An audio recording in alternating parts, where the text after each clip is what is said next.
Hello friends, welcome to my new blog. आज शुरुआत करते हैं अपनी पढ़ाई की हम जीएस के साथ।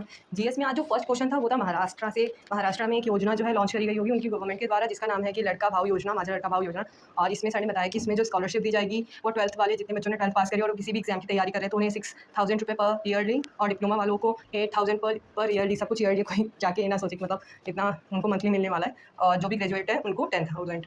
यहाँ पे नेक्स्ट क्वेश्चन जो था, मतलब हर दूसरे देशों में जो हमारी मतलब कि जो अदर कंट्रीज़ हैं वहाँ पे हम हर सरकारी मतलब कि हम अदर कंट्री में अदर कंट्री जो है हमारे यहाँ एक राजदूत नियुक्त करते हैं। तो अमेरिका के यहाँ हमारे जो राजदूत मतलब नियुक्ति हुई है उनकी, वो है विनय मोहन क्वात्रा सर। उनके बारे में बता रहे थे क्योंकि अमेरिका इंपॉर्टेंट हो जाता है तो वो भी आ सकता है, सर ने इसलिए उसके बारे में लिखवा दिया। फिर यहाँ पे लास्ट में हम लोग यूपी, यहाँ पे हम सर ने लिखवाया है, हाँ, यहाँ पे सर ने मतलब कि बता देते हैं और चीज़ें यूपी के बारे में। और बेलारूस ने अभी 25 दिन के लिए वीज़ा मुक्त यात्रा की घोषणा करी, पर बेलारूस रूस के पास है और वहाँ पे वॉर चल रही है तो वहाँ जाना बहुत मुश्किल है, पता नहीं कौन जाएगा एज। यहाँ पे अर्जेंटीना की मुद्रा सर ने बताई और सर बार बार कहते डॉलर है, पर डॉलर नहीं होती, पैसों होती है। तो वो चीज़ यहाँ पे थी। और लास्ट में यहाँ सेकंड क्लास चालू हो गया था, फर्स्ट खत्म हो गया यहाँ पे। और यहाँ पे सर ने मतलब आज ये मतलब कि वैज्ञानिकों के लिए कुछ पुरस्कारों की घोषणा हुई थी तो उसके बारे में सर बता रहे थे। विक्रम साराभाई पुरस्कार किसको मिला है वो चीज़ें बताई थी सर ने, और जिनको मिला वो वैज्ञानिक हैं और उन्होंने मतलब अनिल भारद्वाज को मिला है और उन्होंने चंद्रयान, मंगलयान, आदित्य L1 के जितने भी प्रोग्राम्स रहे हैं सब में अपनी महत्वपूर्ण भूमिका निभाई है, सब चीज़ें सर ने बताई। तो वो हुआ। फिर यहाँ पे लास्ट में सर पूछ रहे थे कि 2011 की जनगणना के अनुसार जनसंख्या घनत्व कितना है पूरे ऑल ओवर इंडिया का, तो उधर सर ने बताया, पूरा बताया था मतलब 1901 से लेके, और वो सब तो मैंने नहीं लिखा, बस 2011 का लिख लिया कि 382 पर्सन पर किलोमीटर स्क्वायर एरिया में है। तो वही बस लिखा क्योंकि इतना सारा तो हम याद नहीं कर पाएंगे ना, डेटा हम 2011 का याद कर ले वही बहुत है। पहले बहुत सारी चीज़ें हैं इसमें याद करने के लिए जो याद करनी है। लास्ट में सर ने होमवर्क का क्वेश्चन दिया था कि कैलाश मेला यूपी में कहाँ मनाया जाता है, कहाँ लगता है, तो फिर उस चीज़ को मैंने सोचा था बाद में सर्च करेंगे। यहाँ पे मेरा सेकंड क्लास डन। अभी इसको हटाते हुए हम नेक्स्ट पड़ाव पे चलेंगे जो है मैथ। और मैथ में आज का फर्स्ट क्वेश्चन एकदम इजी, जो कहते हैं ना एकदम इजी, तो मतलब बहुत इजी। इसमें एक मतलब कि 5 की प्लेस वैल्यू और फेस वैल्यू के बीच में डिफरेंस पूछा था तो वो बहुत ही ईजी था। और ये फिर एक सवाल था कि वैल्यू निकालनी थी इसकी, फिर वो मेरे को थोड़ा सा आता था तो वो भी हो गया। यहाँ पे मैथ के फिर आगे के क्वेश्चन आए, इनमें से कुछ क्वेश्चन मेरे से हुए हैं, पर ऐसे नहीं है कि सारे क्वेश्चन ही मेरे से हुए हैं। बहुत सारे क्वेश्चन ऐसे भी होते हैं जो मुझे नहीं आते हैं, फिर मैं नोट कर लेती हूँ उनके फॉर्मूले और फिर एक बार कोशिश करती हूँ। जैसे ये वाला क्वेश्चन था तो मेरे को जो मैंने आंसर निकालने की कोशिश तो करी थी कि हाँ ये हो सकता है, पर वो नहीं था, वो गलत था। फिर सर ने समझाया कि कैसे कर सकते हैं, तो पर मैंने उसको समझा।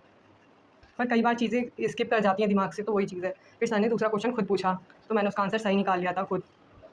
ये है कि अगर हम गलतियाँ करते हैं तो गलतियों से भी इंसान सीखता ही है। अगर गलत हो रहा है तो कोई बात नहीं, mistakes are the part of learning. अगर हम मिस्टेक्स ही नहीं करेंगे तो मतलब अगर कोई बच्चा ये चाहता है कि वो गलती ही ना करे तो फिर सीखना असंभव है, क्योंकि अगर सीखने की जो प्रक्रिया है वो गलतियों से होकर ही गुजरती है। यहाँ पे सिंप्लीफिकेशन के लास्ट में क्वेश्चन थे 2-3, जो कि मुझसे लास्ट वाला हो नहीं रहा था और मतलब कि सर भी दर्द होने लग गया था और लग रहा था हो ही नहीं रहा है, क्या हो रहा है, बार बार गलती आ रहा है, आंसर गलत आ रहा है। फिर मैंने आज का होमवर्क के क्वेश्चन नहीं किया है। सर ने 3 क्वेश्चन दिए थे मुझे होमवर्क में, पर मैंने तीनों में से एक भी नहीं किया। सच सच बता रही हूँ भाई, क्या करूँ, सर में दर्द होता और कुछ भी समझ ही नहीं आता। और जो ये इसमें सिंप्लीफिकेशन में वैसे इतना ज़्यादा हार्ड नहीं, बोर्ड मार्क्स लगा के हम कर सकते हैं, बट हो ही नहीं रहा था, मतलब आंसर ही सही नहीं आ रहा था।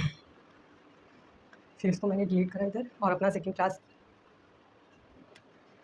यहाँ पे मैंने नेक्स्ट अपना करा है करंट अफेयर का। और करंट अफेयर में सर ने बाकी चीज़ें बताई जो इंपॉर्टेंट थी, करंट की दृष्टि से इंपॉर्टेंट रही होंगी, वो सर ने बताई।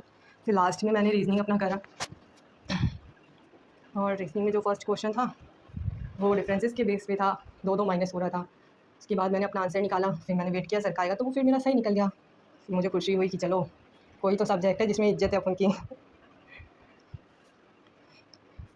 और यहाँ पे मेरा सेकंड क्वेश्चन था जिसको मैंने सॉल्व किया। फिर थोड़ा सा समझ नहीं आ रहा था ये कैसे हो रहा है, फिर दोबारा से किया, फिर वो मेरा आ गया था 45, मतलब मिलता जुलता आ रहा था। उसमें 43, 40, 45 करके थे, तो कम से कम ऑप्शन से तो मिल रहा था। फिर वो सही निकला। थर्ड वाला ऐसा ही था कि आपको पढ़ के ही देना है, आप इसको सॉल्व नहीं करना है, तो वो एज इट इज़ पढ़ के ही देख के ही दे दिया था। और ऐसे ही क्वेश्चन का सिलसिला जो था वो लगातार चलता रहा। और फिर यहाँ पे जो सीरीज़ मतलब यहाँ पे जो क्वेश्चन था इसमें मतलब इसमें +3 तो हो रहा था, पर ये समझ नहीं आ रहा था क्योंकि इसमें वोवल्स जो थे उसमें +1 हो रहा था, सॉरी उसके अपोजिट हो जा रहा था, और बाकी सब में +3 होता। तो मुझे कहीं ना कहीं लग रहा है +3 तो हो रहा है, पर ये कुछ कुछ हो रहा है अजीब सा, इसमें कोई कहीं अपोजिट कैसे आ जा रहा है। फिर बाद में सर ने बताया कि इसमें +3 और इसमें अपोजिट जितने भी वोवल्स हैं उसमें अपोजिट वाले आएंगे और जितनी कॉन्सोनेंट्स उसमें +3 होगा।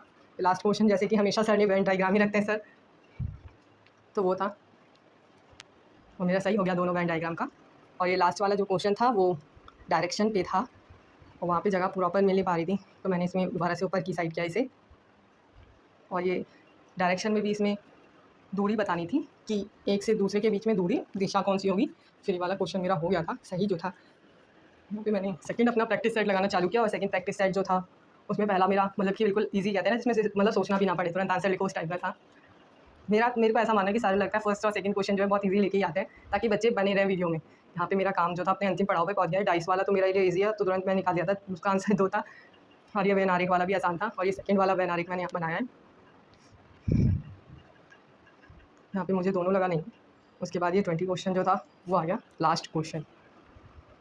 और ये वो था कि मतलब कि जो घड़ी में ऐसे दिखाते हैं मतलब कि ये डायरेक्ट था तो डायरेक्शन से, और इसमें पहले बोला था उस दिशा में तो उससे वाम व्रत दक्षिण व्रत घूमेगा, क्लॉकवाइज एंटी क्लॉकवाइज होता है इंग्लिश में ना, तो उतनी डिग्री ऐसे ऐसे करके बताया था उसने। तो मैंने तो आंसर निकाल लिया था कि मेरा पूर्व होगा। फिर सर ने बताया ऐसे लिखना तुम, एंटी क्लॉकवाइज क्लॉकवाइज, और उसमें से माइनस कर देना, जो समान आए उसको काट देना और बाकी माइनस करके जहाँ से अगर एंटी क्लॉक बचता है तो आप वहाँ से कर सकते हैं। Thank you for watching. यहाँ पे मेरा वीडियो था पूरा। अच्छा लगे तो लाइक करना, सब्सक्राइब भी करना। Thank you thank you thank